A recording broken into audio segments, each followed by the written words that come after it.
کامیابی حاصل کرنے کے لیے اور پرسکون زندگی گزارنے کے لیے آپ کو رواجی ذہن سے دور رہنا چاہیے، جس کو ہم ٹریڈیشنل مائنڈ سیٹ کہتے ہیں۔ یعنی ہم ٹریڈیشنل مائنڈ سیٹ کو دور کریں گے تو تب ہم آگے بڑھیں گے۔ اس کی مثال میں آپ کو اس طرح پیش کروں گا کہ ایلیس ہووے امریکہ کے مشہور شہر ماساچوسیٹس کا ایک معمولی کاریگر تھا۔ وہ 1819 میں پیدا ہوا اور صرف 48 سال کی عمر میں 1867 میں اس کا انتقال ہو گیا، مگر اس نے دنیا کو ایک ایسی چیز دی جس نے کپڑے کی تیاری میں ایک انقلاب پیدا کر دیا۔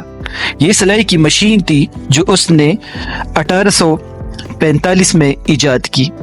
ایلیس ہووے نے جو مشین بنائی، اس کی سوئی میں دھاگا ڈالنے کے لیے ابتدائی سوئی کی جڑ کی طرف چھید ہوتا تھا، جیسا کہ عام طور پر ہاتھوں کی سوئیوں میں ہوتا ہے، اور ہزاروں برس سے انسان سوئی کی جڑ میں چھید کرتا آ رہا تھا۔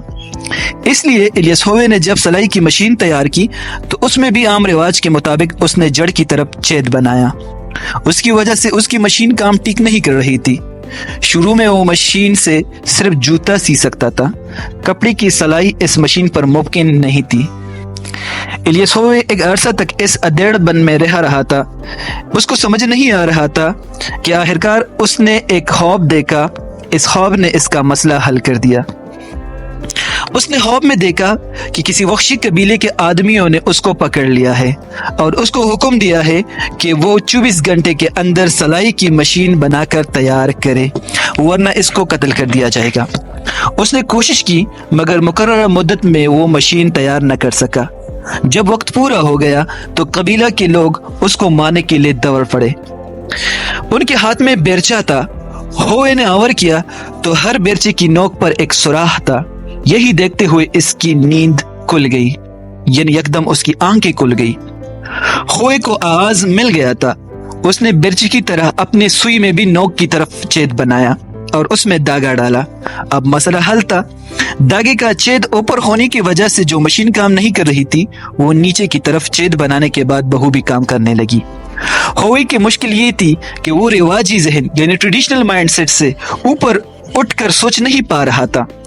وہ سمجھ رہا تھا کہ جو چیز ہزاروں سال سے چلی آ رہی ہے وہی صحیح ہے۔ جب اس کے لاشعور نے اس کو تصویر کا دوسرا رخ دکھایا، اس وقت وہ معاملہ کو سمجھ پڑا اور اس کو فوراً حل کر دیا۔ جب آدمی اپنے آپ کو ہمتاً کسی کام میں لگا دے تو اسی طرح کے رازوں کو پا لیتا ہے جس طرح مذکورہ شخص نے پا لیا، یعنی ایلیس ہووے کی طرح۔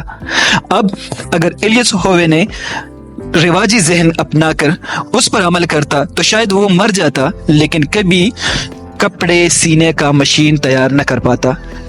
ان ساری چیزوں میں ہمارے لیے بھی ایک سبق پڑا ہوا ہے کہ ہم ٹریڈیشنل مائنڈ سیٹ کو چھوڑیں۔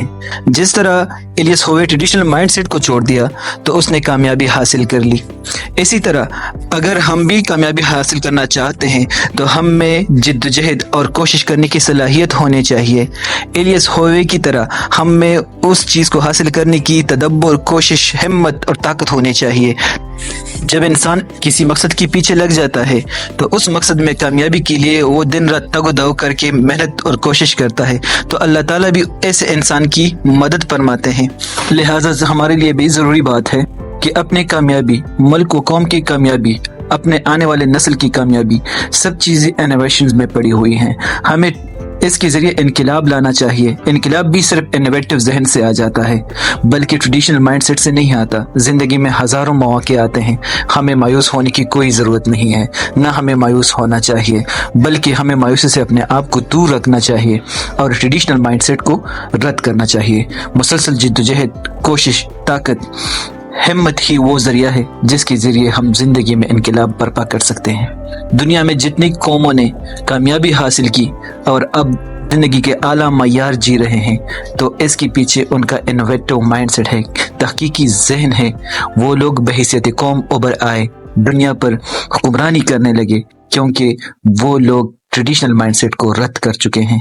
مجھے امید ہے ویڈیو آپ کو پسند آئی ہوگی۔ اگلے سیشن میں ملیں گے، تب تک کے لیے اللہ حافظ۔